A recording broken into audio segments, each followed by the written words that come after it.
বজরংবলীকে খুশি করার জন্য তার আশীর্বাদ লাভের জন্য অনেক সময় আমরা সুন্দরাকাণ্ডের পাঠ করে থাকি। বজরংবলী হলেন কলিযুগের দেবতা। শ্রী রামচন্দ্র তাকে অমরত্বের আশীর্বাদ দান করেছেন। বলির কৃপাদৃষ্টি লাভের জন্য আমরা সুন্দরাকাণ্ড পাঠ করে থাকি, যা সমস্ত বাধা বিঘ্ন থেকে মুক্তি লাভ পাওয়া যায়। হনুমানজির এই সুন্দরাকাণ্ড আসলে কি, কখন, কিভাবে, কি নিয়মে আমরা পাঠ করব, কেনই বা পাঠ করব, তা আমাদের অনেকেরই জানা নেই। সুন্দরাকাণ্ড হলেন সনাতনের বিখ্যাত মহাকাব্য রামায়ণের একটি অধ্যায়। সংস্কৃত ভাষায় ঋষি বাল্মীকি রচিত রামায়ণ শ্রী রামের জীবন ও অভিযানের বর্ণনা রয়েছে। মূলত রামায়ণে মোট 60টি অধ্যায় রয়েছে। তার মধ্যে পঞ্চম অধ্যায়টি হলো এই সুন্দরাকাণ্ড। এই সুন্দরকাণ্ডটি হনুমানজির বীরত্বপূর্ণ কীর্তিকলাপের জন্য নিবেদিত। সুন্দরকাণ্ডকে রামায়ণের হৃদয় বলা হয়। এখানে মূলত হনুমানজির বীরত্ব, ভক্তি ও প্রজ্ঞার কাহিনী আছে। হনুমানজির রূপ, গুণ ও ভক্তি অতুলনীয় হওয়া থাকার জন্য হনুমানজির মাতা অঞ্জনী তাকে সুন্দর বলে ডাকতেন।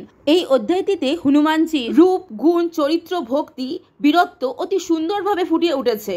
তাই জন্য এই কাণ্ডটির নাম দেওয়া হয়েছে সুন্দরকাণ্ড। এই কাণ্ডটিতে দেবী সীতার চরিত্র, ধৈর্য এবং সতীত্বের সুন্দর বর্ণনা করা হয়েছে। পুরো কাণ্ডের মধ্যে সমুদ্র লঙ্ঘন, লঙ্কায় প্রবেশ, সীতার সঙ্গে সাক্ষাৎ, লঙ্কা দহন সবকিছুতেই বীরত্ব ও ভক্তির এক অন্যান্য সুন্দর বর্ণনা আছে। সুন্দরকাণ্ডটির আক্ষরিক অর্থ হলো মঙ্গলকর, তাই এই নাম রাখা হয়েছে সুন্দরাকাণ্ড। এখানে শক্তি, বীরত্বের, সতীত্বের কাহিনী সুন্দরভাবে প্রস্ফুটিত হয়েছে এবং এই পাঠ করলে মানুষের শক্তি, শান্তি এবং আশীর্বাদ প্রাপ্তি ঘটে জীবনে। সুন্দরাকাণ্ড পাঠ করার কিছু নিয়মাবলী আছে। শনি বা মঙ্গলবার বা যে কোনো শুভ দিনে এই সুন্দরাকাণ্ড পাঠ করা যায়। রামের পুজো ছাড়া সুন্দরাকাণ্ড পাঠ শুরু করা যায় না। পাঠ করার পর তা মাঝখানে ছেড়ে উঠতে নেই। পুরো পাঠ করা সমাপ্ত হলেই তবেই এই পাঠ থেকে উঠতে হয়। সুন্দরাকাণ্ডের পাঠ আধ্যাত্মিক বৃদ্ধি, মানসিক শান্তি এবং সামগ্রিক সুস্থতা বৃদ্ধি লাভ করে। আপনার আত্মবিশ্বাসকে আরো শক্তিশালী করে তোলে। যে কোনো ধরনের বড় স্বাস্থ্য সমস্যা থেকে মানুষ মুক্তি লাভ পায় এই পাঠে।